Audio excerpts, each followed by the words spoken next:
ನೀವು ಎಷ್ಟೇ ಪಾಸಿಟಿವ್ ಆಗಿರಬೇಕು ಅಂತ ಅಂದ್ಕೊಂಡ್ರು ಬೇರೆಯವರಿಂದ ನಿಮಗೆ ಕೋಪ ಬಂದ್ಬಿಡ್ತಾ ಇದೆ, ದುಃಖ ಆಗ್ತಾ ಇದೆ, ನೋವಾಗ್ತಾ ಇದೆ, ಬೇಜಾರಾಗ್ತಿದೆ, ಕಂಟ್ರೋಲ್ ಮಾಡ್ಕೊಳಕ್ ಆಗ್ತಾ ಇಲ್ಲ, ಪಾಸಿಟಿವ್ ಆಗಿರೋಕೆ ಆಗ್ತಾ ಇಲ್ಲ ಅಂದರೆ ನಾನು ಇಲ್ಲೊಂದು ಉಪಾಯ ಹೇಳ್ತೀನಿ. ಇದನ್ನ ಮಾಡಿ.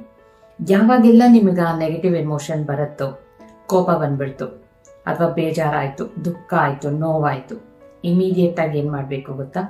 ಕುತ್ಕೊಳ್ಳಿ, ಆರಾಮಾಗಿ ಕುತ್ಕೊಂಡು ಪ್ರಶಾಂತವಾಗಿ ನಿಮ್ಮ ಹೃದಯದ ಮೇಲೆ ಕೈ ಇಟ್ಕೊಂಡು ಕಣ್ಣು ಮುಚ್ಕೊಂಡು ಬ್ರೀತ್ ಇನ್ ಬ್ರೀತ್ ಔಟ್, ಬ್ರೀತ್ ಇನ್ ಬ್ರೀತ್ ಔಟ್ ಮಾಡ್ತಾ ನಿಮಗೆ ಈಗ ಜೀವನದಲ್ಲಿ ಏನು ಬೇಕು ಅದು ಆಲ್ರೆಡಿ ನಿಮಗೆ ಸಿಗ್ತಾ ಇದೆ, ಬರ್ತಾ ಇದೆ, ದಾರಿಯಲ್ಲಿದೆ, ಸಿಕ್ಕಿಬಿಟ್ಟಿದೆ ಅಂತ ಇಮ್ಯಾಜಿನ್ ಮಾಡ್ಕೊಳ್ಳಿ. ಆ ಥರ ಇಮ್ಯಾಜಿನ್ ಮಾಡ್ಕೊಳ್ಳೋದ್ರಿಂದ ಏನಾಗುತ್ತೆ, ಮುಖದಲ್ಲಿ ಒಂದು ಸಣ್ಣ ನಗು ಬರುತ್ತೆ.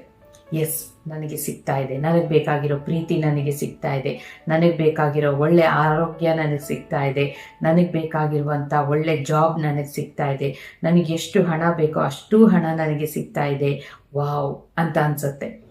ಆ ಥರ ಇಮಿಡಿಯೇಟಾಗಿ ಮೈಂಡಲ್ಲಿ ಒಂದು ಶಿಫ್ಟ್ ಓವರ್ ಅಂತ ಆಗುತ್ತೆ. ಆ ಥರ ಆದಾಗ ಏನಾಗುತ್ತೆ, ನಿಮ್ಮ ದೇಹದ ಸುತ್ತ ಇರುವಂಥ ನಿಮ್ಮ ಆರಾ, ಫಸ್ಟು ಕೋಪ ಬಂದಾಗ ಅಥವಾ ದುಃಖ ಆದಾಗ, ಬೇಜಾರಾದಾಗ, ನೋವಾದಾಗ ಅಲ್ಲಿ ಎನರ್ಜಿ ಫುಲ್ಲು ಡ್ರೈನ್ ಆಗಿಬಿಟ್ಟಿರುತ್ತೆ. ನೀವು ಇಮಿಡಿಯೇಟಾಗಿ ಈ ಥರ ಅಂದ್ಕೊಂಡಿದ್ದ ತಕ್ಷಣ ಮನಸ್ಸಲ್ಲಿ ಒಂದು ಹೊಸ ಉತ್ಸಾಹ ಮೂಡುತ್ತೆ. ಆಗ ನಿಮ್ಮ ಎನರ್ಜಿ ಫೀಲ್ಡ್ ಕೂಡ ಇನ್ನಷ್ಟು ಎನರ್ಜೆಟಿಕ್ ಆಗತ್ತೆ.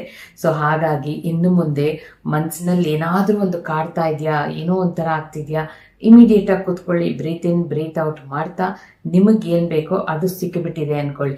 ಈ ಥರ ಅಂದ್ಕೊಳ್ಳೋದ್ರಿಂದ ನಿಮ್ಮ ಸಬ್ಕಾನ್ಷಿಯಸ್ ಮೈಂಡು ಕೂಡ ನಂಬುತ್ತೆ.